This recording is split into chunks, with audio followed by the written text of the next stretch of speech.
പ്രിയമുള്ളവരെ, ഇന്ന് നാം ദിമ്മി എന്നൊരു വാക്കിനെക്കുറിച്ചാണ് ഞാൻ മനസ്സിലാക്കാൻ പോകുന്നത്. ദിമ്മി എന്ന് നമ്മളാരും തന്നെ കേട്ടിരിക്കാൻ ഇടയില്ല, അധികമാരും. കാരണം അത് അത്ര പ്രചാരണത്തിലുള്ള ഒരു വാക്കല്ല, ഒരു അറബി വാക്കാണ്. അതേസമയത്ത് നാം ശരിയ എന്നൊക്കെ പറഞ്ഞ് ഇഷ്ടം പോലെ നമ്മൾ കേട്ടിട്ടുണ്ട്. പക്ഷെ ദിമ്മി എന്താണെന്ന് നമുക്കറിയില്ല. Non Muslims living in Islam state. അപ്പോൾ ദിമ്മി എന്ന് പറഞ്ഞാൽ non Muslims living in Islam state. ദിമ്മി, അഹ്ലദ്, ദിമ്മഹ, അതാണ് അതിൻ്റെ മറ്റൊരു അറബി വാക്ക്. The people of the covenant, അതായത് ജനങ്ങളുമായുള്ളൊരു ഉടമ്പടി, കരാറിൽ ഏർപ്പെടുന്നതായ ഒരവസ്ഥക്കാണ് ദിമ്മി എന്ന് പറയുന്നത്. ഓർ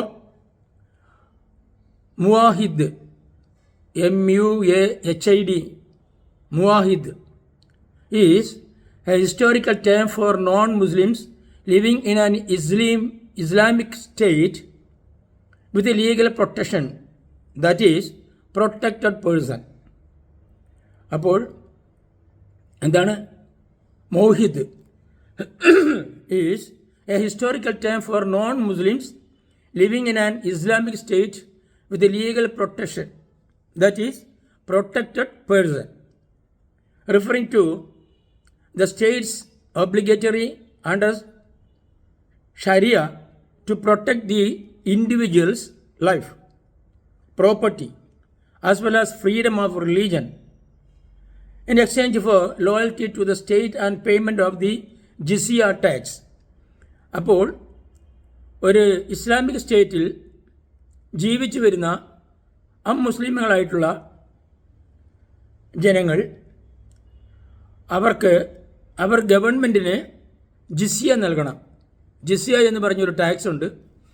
അതായത് മുസ്ലിം മതത്തിൻ്റെ വളർച്ചയ്ക്ക് വേണ്ടി, ഉയർച്ചയ്ക്ക് വേണ്ടി ആണ് ഈ ജിസിയ ഉപയോഗിക്കുന്നത് എന്നാണ് അറിയപ്പെടുന്നത്.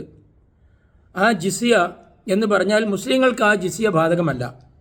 അമുസ്ലിങ്ങളായിട്ടുള്ളതായ ജനങ്ങൾ ഇസ്ലാമിക് സ്റ്റേറ്റിൽ ജീവിക്കുമ്പോൾ അവർ നൽകേണ്ടതായ ഒരു അധിക ടാക്സാണ് ഈ ജിസിയ. അതെന്തിനാണ് ആ ജിസിയ കൊടുക്കുന്നത് എന്നാണ് പറയുന്നത്? നിങ്ങളുടെ സ്വത്തിനും ജീവനും നിങ്ങളുടെ മതത്തിനുമൊക്കെ തന്നെ സംരക്ഷണം നൽകാൻ വേണ്ടിയാണ്. നിങ്ങൾക്ക് വേണ്ടിയുള്ള സംരക്ഷണം, നിങ്ങളുടെ മതത്തിന് വേണ്ടിയുള്ള സംരക്ഷണം, നിങ്ങളുടെ സ്വത്തിന് വേണ്ടിയുള്ള സംരക്ഷണം ഗവൺമെൻറ് നൽകുന്നതിന് കൊടുക്കുന്നതായ പ്രതിഫലമാണ് jizya. The dhimmis were exempt from certain duties assigned specifically to Muslims if they paid the poll tax. അപ്പോൾ ജിസിയ മുസ്ലിങ്ങൾക്ക് ബാധകമല്ല എന്ന് നമുക്കറിയാമല്ലോ. അപ്പോൾ ഇതാണ് ദിമ്മി എന്ന് പറയുന്നത്. Jews and Christians living under early Muslims rule were considered ഡിമ്മീസ്. അപ്പോൾ ദിമ്മീസ് എന്ന് പറയുന്നത് ആദിമ മുസ്ലിങ്ങളുടെ ഇടയിൽ ജീവിച്ചു വന്നിരുന്നതായ യഹൂദ ക്രിസ്തീയ സമുദായത്തിലുള്ള ജനങ്ങളെയാണ്. അവരാണ് ദിമ്മികൾ. സത്യത്തിൽ ദിമ്മീസ് ആദ്യകാല മുസ്ലിം നിയമത്തിന് കീഴിൽ ജീവിച്ചു വന്നിരുന്ന ജൂത ക്രിസ്ത്യൻ സമുദായങ്ങൾക്ക് മാത്രമേ ദിമ്മി അന്ന് അനുവദിച്ചിരുന്നുള്ളൂ. എന്നാൽ കാലക്രമേണ ദിമ്മി നിയമം ഹിന്ദുക്കൾ, ജൈനർ, ബുദ്ധമതക്കാർ എന്നിവർക്കും ബാധകമാക്കിക്കൊണ്ട് നിയമം വരികയുണ്ടായി. അതായത് ജൂതന്മാർ, ക്രൈസ്തവർ, പിന്നീട് ഹിന്ദുക്കൾ, ജൈന മതസ്ഥർ, ബുദ്ധമതസ്ഥർ എന്നിവർക്കും സ്വതന്ത്രമായി അവരുടെ മതകാര്യങ്ങളിൽ ഏർപ്പെടാം. അവരുടെ ചടങ്ങുകൾ, അവരുടെ ആചാരങ്ങൾ നിർവഹിക്കാം, അവർക്ക് പ്രാർത്ഥന നടത്താം, എല്ലാം ചെയ്യാം. അതിനൊന്നും ഒരു തടസ്സമില്ല. കൂടാതെ അവരുടെ ജീവനും സ്വത്തിനും സംരക്ഷണവും ഗവൺമെൻറ് ഉറപ്പാക്കിക്കൊള്ളും. അപ്പോൾ ഇതാണ് ദിമ്മി. ദിമ്മി നിയമം ശരിയ നിയമത്തിൻ്റെ അടിസ്ഥാനത്തിലുള്ളതാണെങ്കിലും വിവിധ മുസ്ലിം രാഷ്ട്രങ്ങൾ അവരവരുടെ ഇഷ്ടത്തിനനുസരിച്ച് മാറ്റങ്ങൾ വരുത്തിയിട്ടുണ്ട്. അതുപ്രകാരം ജൂതന്മാർക്ക് അവരുടെ സമുദായ കോടതി, അതായത് ജൂതന്മാർക്ക് ഒരു കോടതിയുണ്ട്, നിയമപ്രകാരമുള്ളതാണ്. സാൻഹെഡ്രീൻ എന്നാണ് അതിന് പറയുക. സാൻഹെഡ്രീൻ, അതിന് മലയാളത്തിൽ പറയുന്നത് സൻഹിദ്രി സംഘം എന്നാണ്. അതിന് അറബിൽ പറയുന്നത് ഹലാക്കിക് കോർട്ട്, സാൻഹെഡ്രീൻ. സ്ഥാപിക്കാൻ അനുവാദം നൽകിയിരുന്നു. അതുപോലെ ക്രിസ്ത്യാനികൾക്ക് അവരെ ചർച്ച് കോർട്ട് അല്ലെങ്കിൽ ക്രിസ്ത്യൻ കോർട്ട് അവർക്കും തന്നെ അവരുടെ കാര്യങ്ങൾ തീരുമാനിക്കാനൊക്കെ തന്നെ അവരുടെ മതപുരോഹിതന്മാർ ജഡ്ജായിക്കൊണ്ടുള്ളതായ കോർട്ട് നിയമിക്കാൻ അവർക്ക് അധികാരമുണ്ട്. അവരുടെ കാര്യങ്ങൾ മാത്രമേ അതിനകത്ത് ചർച്ച ചെയ്യാൻ പാടുള്ളൂ. എന്നാൽ ഈ കോടതികളിൽ അവരുടെ മതകാര്യങ്ങളല്ലാതെ അന്യ മതങ്ങളുടെയോ സ്റ്റേറ്റിൻ്റെയോ കാര്യങ്ങൾ ചർച്ച ചെയ്യരുത്, അതിൽ ഇടപെടരുത്. ഇസ്ലാമിക് സ്റ്റേറ്റിനെ അവർ ചുമത്തുന്ന ജിസിയ കൃത്യമായി കൊടുത്താൽ ഇക്കൂട്ടർക്ക് സ്വതന്ത്രമായി ജീവിക്കാം, അല്ലെങ്കിൽ ഇസ്ലാം മതം സ്വീകരിക്കണം. അതിന് വിസമ്മതിക്കുകയാണെങ്കിൽ അവർ നാട് വിട്ട് ഓടിക്കൊള്ളണം, പലായനം ചെയ്യണം, അവരുടെ വസ്തുവകൾ ഒന്നും എടുക്കാതെ പോകണമെന്നാണ്. ഇതിനും തയ്യാറല്ലെങ്കിൽ അവർ വാളിനിരയാകണം. ഇതാണ് 1292 മുതൽ 1350 കാലഘട്ടത്തിൽ ഇസ്ലാം മത പണ്ഡിതൻ ഖയീം അൽ ജാവുസിയ അമുസ്ലിങ്ങൾക്ക് അവരുടെ മതാചാരങ്ങളും ചടങ്ങുകളും നടത്തുവാൻ സ്വാതന്ത്ര്യം നൽകിയിരുന്നു. അതായത് മുസ്ലിങ്ങൾക്ക് നിഷേധ്യമായ കാര്യങ്ങൾ പോലും, ഉദാഹരണത്തിന് വിഗ്രഹാരാധന തുടങ്ങിയവ നടത്താം. എന്നാൽ ഇക്കൂട്ടരെ രണ്ടാം കിട പൗരന്മാരായി മാത്രമേ ഗണിക്കുകയുള്ളൂ. ഇങ്ങനെയൊക്കെ ആണെങ്കിലും ജൂതർക്കും ക്രിസ്ത്യാനികൾക്കും അവരുടെ പഴയ പള്ളികൾ പുതുക്കി പണിയുവാനോ പുതിയവ നിർമ്മിക്കുവാനോ അനുവാദമില്ല. കൂടാതെ പരസ്യമായ മദ്യപാനവും പന്നിമാംസം നിരോധിച്ചിരുന്നു. പള്ളികളിൽ മണി അടിക്കുന്നതും നിരോധിച്ചിട്ടുണ്ട്. 10-ാം നൂറ്റാണ്ടോടുകൂടി മധ്യേഷ്യയിലെ തുർക്കികൾ ഇന്ത്യയെ ആക്രമിക്കുകയും പല രാജ്യങ്ങളും കീഴടക്കുകയും ഭരണം ഏറ്റെടുക്കുകയും ചെയ്തതായി നാം ഒക്കെ പഠിച്ചിട്ടുണ്ടല്ലോ. അവർ ഇന്ത്യയിലും ജസിയ നടപ്പാക്കിയിരുന്നു. 15-ാം നൂറ്റാണ്ടോടെ വടക്കേ ഇന്ത്യ മുഴുവൻ മുസ്ലിം ഭരണത്തിന് കീഴിലായിരുന്നു എന്ന് നമുക്കറിയാമല്ലോ. അപ്പോൾ ഇസ്ലാമിക് സ്റ്റേറ്റുകളിൽ ഇതര മതസ്ഥർക്ക് അവരുടെ വിശ്വാസം അനുസരിച്ച് ജീവിക്കാമെങ്കിലും ഉച്ചത്തിലുള്ള പ്രാർത്ഥന പാടില്ല. അതായത് അവരുടെ പ്രാർത്ഥന മറ്റുള്ളവർ കേൾക്കാൻ പാടില്ല, അവർക്ക് മാത്രമേ കേൾക്കാൻ തക്ക വിധത്തിൽ പ്രാർത്ഥിക്കാൻ പാടുള്ളൂ. അതുപോലെ പണിയടി പാടില്ല. യഹൂദന്മാർക്ക് കാഹളം ഊതുകയാണ് ചെയ്യുന്നത്, അവർക്ക് കാഹളം ഊതാൻ അനുവാദമില്ല. എന്നിവ കർശനമായി അത് ഉള്ള നിരോധനമാണ്. അതുപോലെ മുസ്ലിങ്ങളെ കൺവേർട്ട് ചെയ്ത് തങ്ങളുടെ മതത്തിൽ ചേർക്കുന്നതും കർശനമായി നിരോധിച്ചിട്ടുണ്ട്. അതിന് ശിക്ഷ കൊലയാണ്, വധമാണ്.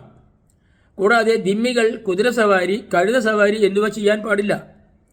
താങ്ങാനാവാത്ത ജസിയ കാരണം ജൂതരും ക്രിസ്ത്യാനികളും മഹാഭൂരിപക്ഷം പേരും ഇസ്ലാം മതം സ്വീകരിക്കാനുണ്ടായത്. ദിമ്മികൾക്ക് രാഷ്ട്രീയ സ്വാതന്ത്ര്യം ഇല്ല തന്നെ. ദിമ്യ നിയമപ്രകാരം മുസ്ലിം ജൂത ക്രൈസ്തവ സ്ത്രീകളെ വിവാഹം കഴിക്കാം. ദിമ്യ നിയമപ്രകാരം എന്നല്ല, ഖുറാനിലും പറയുന്നുണ്ട്.